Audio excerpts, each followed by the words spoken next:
예, 사무엘상 23장 말씀인데 구원하라 구원하니라 구원하라 말씀하시니 구원하니라 이렇게 말씀이 기록되어 있습니다. 오늘 말씀은 여호와께서 다윗에게 구원하라 이렇게 말씀하시니까 다윗이 그 말씀에 믿음으로 순종해서 구원하니라 이렇게 말씀이 기록된 것입니다.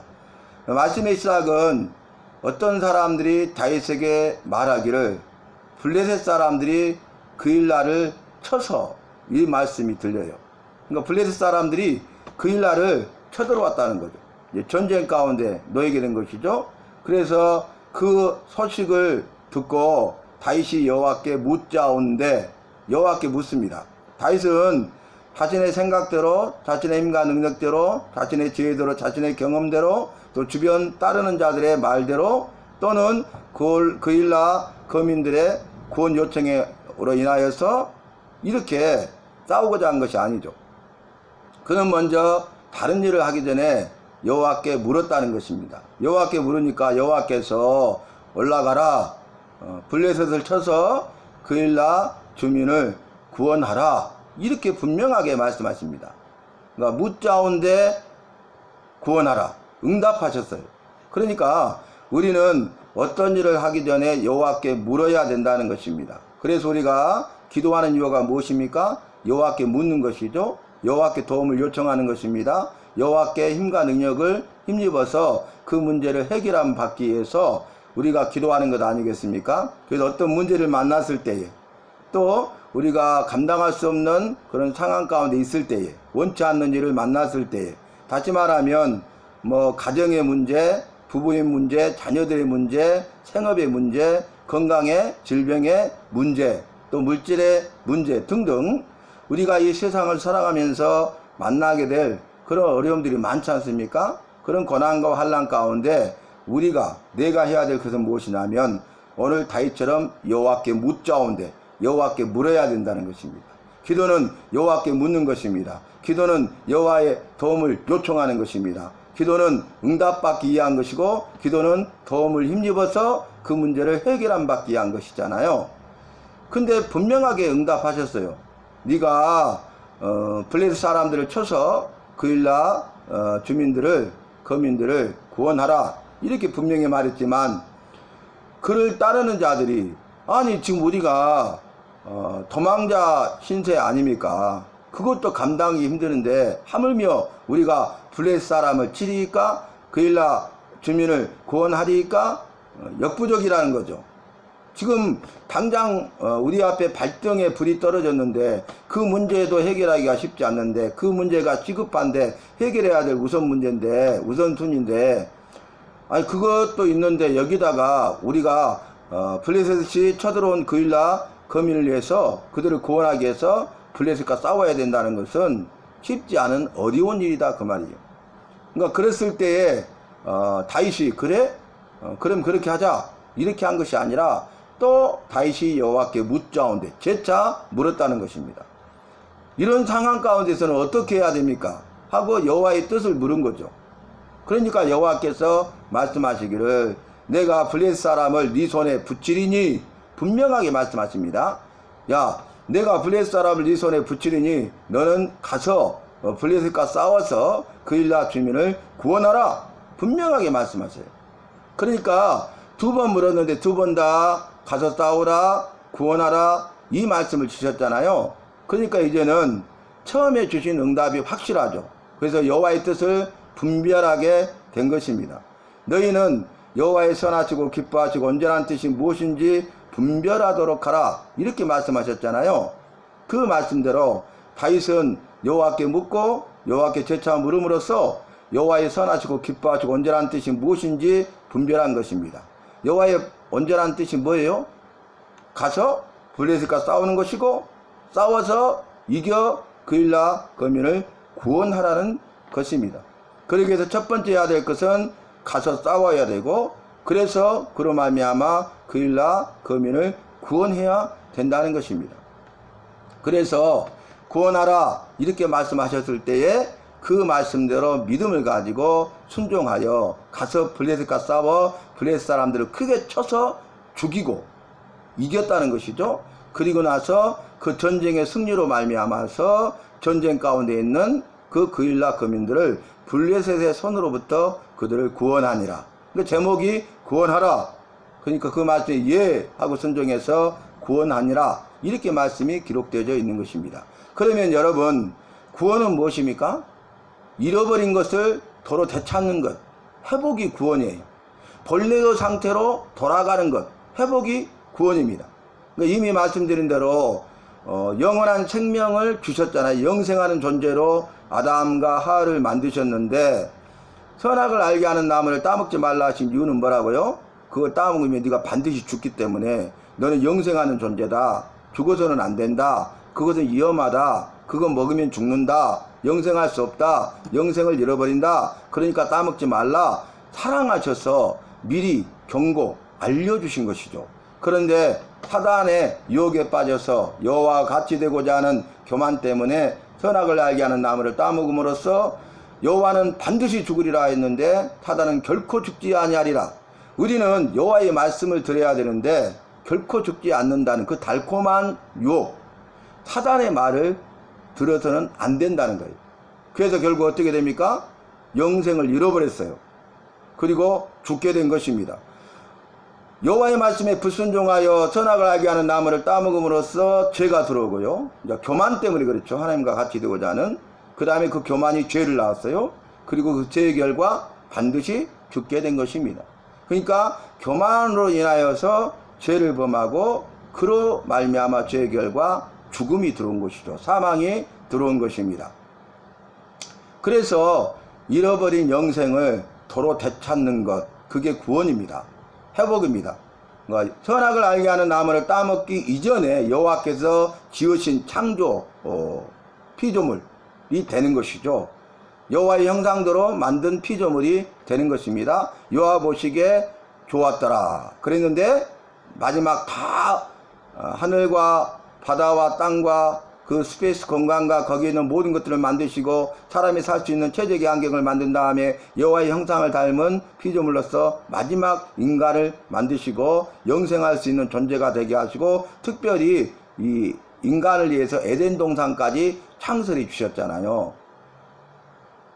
그러면 그때 여호와께서 다 마치신 다음에 보시기에 좋았더라가 아니라 여호와 보시기에 심히 좋았더라. 그 의미는 뭡니까? 선하고 의롭고 완벽했다는 거예요. 그런데 이 선하고 의롭고 아름답고 쉽게 말하면 조화를 이루고 균형 잡힌 그런 세계가 교만 때문에 죄를 범하고 그 죄가 들어오고 죄로 인하여 오염되고 타락되고 죄의 결과 사망이 들어오고 죽게 되었을 때에 그 균형이 깨져버린 거죠. 조화가 깨져버린 거죠. 그래서 불균형하게 되고 부조화의 세계가 된 것이죠. 그래서 관계가 파괴된 거예요. 그래서 구원은 뭐냐면은 잃어버린 영생을 도로 되찾는 회복이고 관계가 다시 회복되는 게 구원이라고 우리는 성경 말씀을 통해서 이미 말씀을 살폈습니다. 그러니까 블레셋이 쳐들어와서 그일라 거민을 치고 그들을 죽이고 그들의 가지고 있는 것을 빼앗아 가버리면 원래 있었던 것들을 잃어버리게 되잖아요. 그죠? 근데 구원하라는 것은 뭐냐면은 본래의 상태로 있도록 하라는 거예요. 본래의 상태로 돌아가도록 회복시키라는 거예요. 그래서 그들에게 가서 블레셋과 싸워 내가 그들을 네 손에 붙이리니 싸워 이기고 그 전쟁이 이길 가운데 있는 모든 것을 잃어버리게 될 그 상황에 처해 있는 그일라 거민들을 그대로 원래 그들의 것들을 지키도록 하고 잃어버린 것들을 다시 회복할 수 있도록 하라. 구원하라. 이렇게 말씀하셨어요. 그런데 여호와께 묻고 여호와께 재차 묻고 여호와의 뜻이 분명함을 깨닫고 분별해서 그 응답대로 믿음을 가지고 순종했을 때에 구원하라 하신 그 말씀대로 구원하게 된 것입니다. 여러분 얼마나 놀랍습니까? 구원은 뭡니까? 여호와의 큰 일이라 그래요. 여호와의 큰 일인 구원의 역사라고 말하고 있지 않습니까? 여호와께서 행하신 일은 위대한 일이잖아요. 그런데 여호와께서 행하신 그 위대한 일 가운데 가장 큰 일이 뭐냐면은 구원입니다. 죄로 말미암아 죽게 된 우리를 구원하시는 거예요. 인간이 범죄함으로 죄로 오염되고 타락된 이 창조하신 피조세계, 피조물을 다시 원래의 상태로 회복하는 거예요. 구원하는 거예요. 이것보다 더 큰 일은 없어요.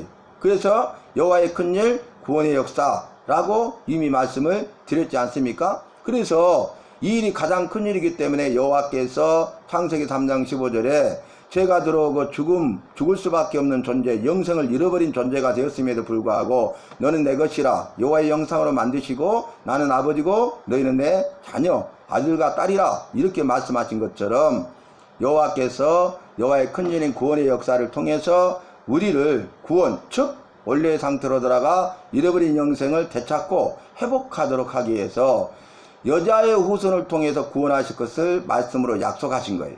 그리고 여자의 후손을 통해서 구원하실 것을 말씀으로 약속하신 다음에 다윗의 자손으로 여자의 후손이신 구원자가 오실 것을 또 예언하시고 그 하신 약속의 말씀을 이루신 것이 2000년 전에 유대 땅 작은 고을에 다윗의 자손으로 구원자이신 여자의 후손으로 오신 예수 그리스도가 오셔서 십자가에 못 박혀 죽으시고 우리의 죄값을 다 지불하시고 죄의 형벌을 담당하시고 우리를 위해서 대신 죽어주심으로 우리를 의롭게 하시고 우리를 사망에서부터 건지시고 구원하셔서 다시 영생, 회복해서 영원한 생명을 선물로 주신 것입니다. 그래서 이 구원은 여호와의 큰일이다. 여호와의 큰일은 바로 다른 것이 아니라 구원의 역사이다. 여호와께서 우리에게 나에게 베푸신 은혜 얼마나 귀합니까? 그런데 여호와께서 베푸신 은혜 가운데 가장 큰 은혜가 뭔지 아십니까? 그것도 마찬가지로 구원의 은혜입니다. 그보다 더 큰 것은 없어요. 죽을 수밖에 없는 자를, 죽어가는 사람은 이미 죽은 자를 살리시는 것보다 더 큰 일이 없잖아요. 그런데 살리시고 이제는 다시는 죽지 않고 영원한 생명을 얻게 하셨어요. 그러니까 이보다 더 크고 위대한 일은 없다는 것을 우리가 알 수 있죠. 그래서 나 같은 죄인을 그럼에도 불구하고 사랑하셔서 하신 약속의 말씀을 이루사 나를 죄로부터 건지시고 내 모든 죄를 사하시고 다시 구원하셔서 사망에서 건지시고 구원하셔서 영원한 생명과 선물로 주신 그 여호와의 은혜, 우리는 감사하는 삶을 살아야 되겠습니다. 삶의 순간순간마다 날마다 순간마다 구원의 감격에 빠지는 삶을 살아야 되겠습니다. 날마다 새로운 구원을 경험하고 맛보며 살아야 되겠습니다. 구원의 기쁨과 즐거움과 감사함이 우리의 마음속에, 입술에, 삶 속에 차고 넘쳐야 하겠습니다. 그리고 우리도 더 나아가서 내가 구원받아 회복될 뿐만 아니라 구원하라, 가라, 구원하라 이렇게 말씀하심에 따라서 우리도 가서 다른 사람들을 구원해내는 일에 헌신하여 쓰임을 받아야 될 것입니다. 내가 블레셋 사람을 네 손에 붙이리니 너는 가서 싸워서 그 일나 거민을 구원하라 그랬어요. 내가 원수다탄 마귀를 네 손에 붙이리니 너는 가서 죽어가는 영혼들을 구원하여 회복하라, 이 말씀과도 같잖아요. 이 명령과도 같잖아요. 그래서 우리는 구원하라 하신 그 명령에, 위대한 명령에 위대한 믿음, 위대한 순종을 통해서 가서 주님이 주신 권세로 원수 사탄 마귀와 영적 싸움에서 승리하고 죽어가는 영혼들에게 생명의 복음을 전하여서 마귀가 그들을 죽이고 망하게 하고 지옥으로 이끌어 가려고 하는 그 영혼들을 다시 구원하여 살리는 일에 헌신하여 쓰임 받아야 된다 그 말입니다. 그래서 구원 받아야 확실함이 확실하고 중요하고, 그 다음에 구원을 받았다면은 구원받은 백성의 삶을 살아가는 것이 중요한데, 여러분 이제 예수님을 마음으로 믿어 의에 이르고 입으로 시인하여 구원을 얻는다 했는데, 마음으로 믿었고 입으로 시인하여 의롭게 되고 구원을 받았다면은 이제 할 일은 하나밖에 없잖아요. 구원받은 백성의 삶을 살아가는 것입니다. 구원받은 백성의 삶을 살아가는 게 뭐예요? 구원하라 하신 그 말씀과 명령에 믿음으로 순종해서 가서 구원하여 살려내는 것입니다. 구원하라, 구원하니라. 이 일에 쓰임받는 우리 모두가 되시기를 주님의 이름으로 부탁합니다.